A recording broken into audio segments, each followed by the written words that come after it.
আসসালামু আলাইকুম। যে দেশে সাদা পাথর দিয়ে মানুষ হত্যার সিসিটিভি ফুটেজ থাকা সত্ত্বেও হত্যাকারীর বিচার হয় না কিংবা বিচারের দীর্ঘসূত্রিতা হয়, সে দেশে সাদা পাথর চুরির বিচার যে হবে এইটা আমার কাছে কখনোই বোধগম্য বলে মনে হয় না। এই বাংলাদেশ থেকে শুধু সাদা পাথর নয়, এরকম অনেক অসংখ্য প্রাকৃতিক সম্পদ প্রতিনিয়ত চুরি হয়ে যাচ্ছে। আজকে হয়তো সাদা পাথরের কথা শুনছি, কালকে আবার দেখতে পাবো কালো পাথর কিংবা অন্য কোনো কালো জিনিস চুরি হয়ে যাচ্ছে। এভাবেই এই দেশে চলতে থাকবে, কারণ এখানে সর্বদলীয় ঐক্যের মাধ্যমে এই চুরিগুলা হচ্ছে। এটা আমার কথা না, সুন্দরী উপদেষ্টা তিনি প্রকাশ্যে সাংবাদিকদের সামনে বলেছেন, যেই কাজ আমি ফ্যাসিস্ট আওয়ামী লীগের সরকারের সময় এনজিওতে থাকার সময়েও আমি করতে পেরেছি, সেই একই কাজ এই সরকারের সময় উপদেষ্টার পদে থেকেও আমি করতে পারছি না, পারিনি। কারণ পাথর তোলার ব্যাপারে সর্বদলীয় ঐক্য হয়েছে, যেখানে আমার আর কোনো কিছু করার ক্ষমতা ছিল না। আর এই কারণেই গত 10 মাস ধরে অনবরত এই পাথর সেখান থেকে উত্তোলন করা হয়েছে এবং সেটা ব্যাপকভাবে বিক্রি করা হয়েছে। ফ্যাসিস্ট সরকার পতনের পর এই বাংলাদেশে একটি নতুন সরকার এসেছে এবং সেই সরকারের কাছে আমাদের প্রত্যাশা ছিল ব্যাপক। আমরা চেয়েছিলাম একটি ফখরুদ্দিনের সরকার। আমরা ভেবেছিলাম প্রফেসর ডক্টর ইউনূস যেহেতু তিনি কোনো রাজনৈতিক দলের সাথে সম্পৃক্ততা নন, সেহেতু আমরা প্রফেসর ডক্টর ইউনূসের সরকারকে পাবো ফখরুদ্দিনের সরকারের মতো, যিনি এই বাংলাদেশের অপরাধীদেরকে দ্রুত পাকড়াও করে দ্রুত শাস্তির ব্যবস্থা করবেন।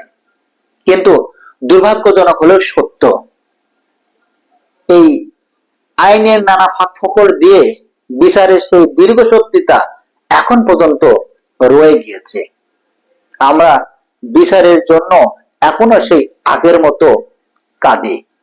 আর অপরাধীরা যারা ফ্যাসিস্ট আওয়ামী লীগের নানা অপরাধের কারণে যারা আটক হয়েছিলেন, তারা সুরসুর করে জামিন পেয়ে যাচ্ছেন।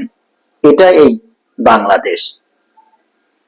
রাজনৈতিক কাদা ছোড়াছুড়ির মাধ্যমে আমরা একে অপরকে ঘায়েল করার অন্য কোনো পন্থায় না গিয়ে আমরা ভুয়া অসত্য ভিডিও তথ্য ছড়িয়ে দিয়ে আমরা অন্য রাজনৈতিক দলকে ঘায়েল করার চিন্তা করছি,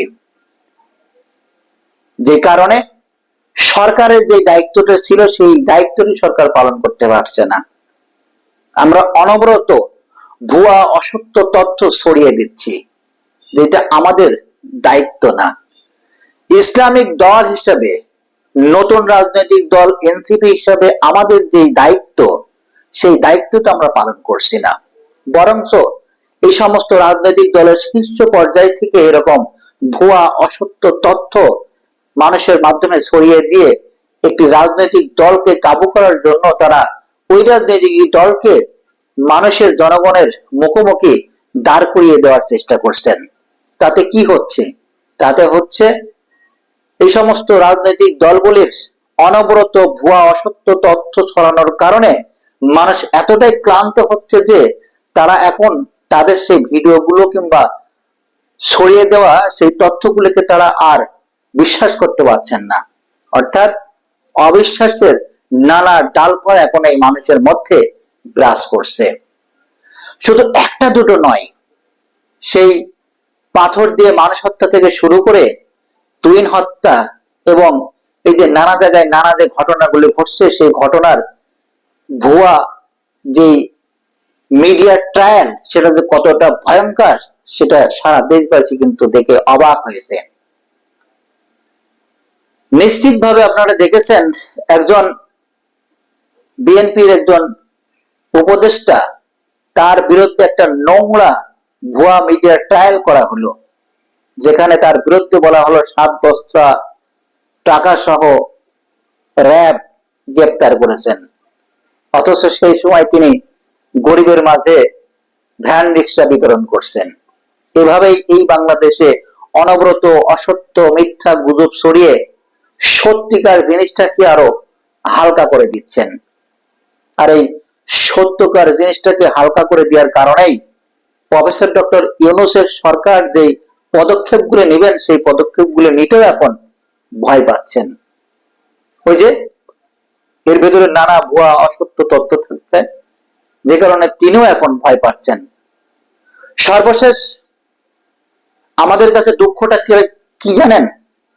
আমরা যেই বিচারের, আমরা যেই শাস্তির যেই প্রত্যাশা করেছিলাম সেইটা আমরা পাচ্ছি না।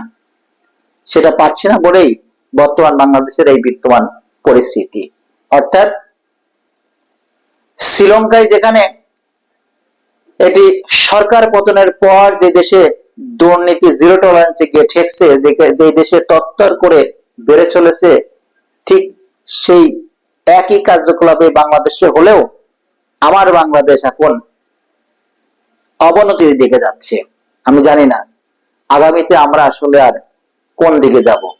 তবে যাই হোক না কেন, যারা সামাজিক যোগাযোগ মাধ্যমে আছেন তাদেরকে অনুরোধ করবো, ভাইজান এই ভুয়া অসত্য ভিডিও ছড়িয়ে এরকম দেশের মধ্যে বিশৃঙ্খলা তৈরি না করে বরঞ্চ সত্য ঘটনাটিকে ভাইরাল করেন এবং সেটার যথোপযুক্ত শাস্তি হোক, সেটা আমরা সবাই চাই। সেটা যে দলেরই হোক না কেন, আমরা শাস্তি চাই, বিচার চাই এবং এই দেশের অপরাধগুলি যাতে দমন হয় আমরা সেটা চাই।